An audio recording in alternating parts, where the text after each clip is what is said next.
Imana itubwira ko uburetwa buzamarwa no gusigwa. Yesaya 10:27. Munsi wakurikira bavuze yuko none Imana iduhaye gutsinda abamaleki. Abamaleki ni bamwe baza bakitambika amasezerano yawe kugira ngo utagere Kanani. Imana itwigisha uburyo bwo gukorera hamwe mu bufatanye, abamaleki nabo tuzabatsinda.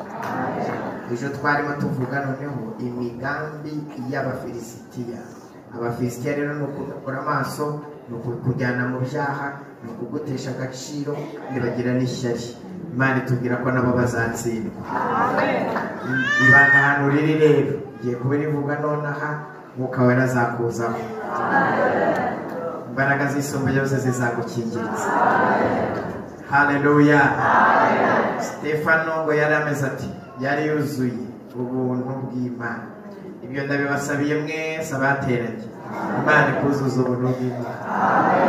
Icya kabiri, Imana ikuzuze imbaraga. Haleluya. Icya gatatu, Imana iguha ubwenge. Icya kane, ikuzuza Umwuka Wera. Wiha amashyi ababyumva.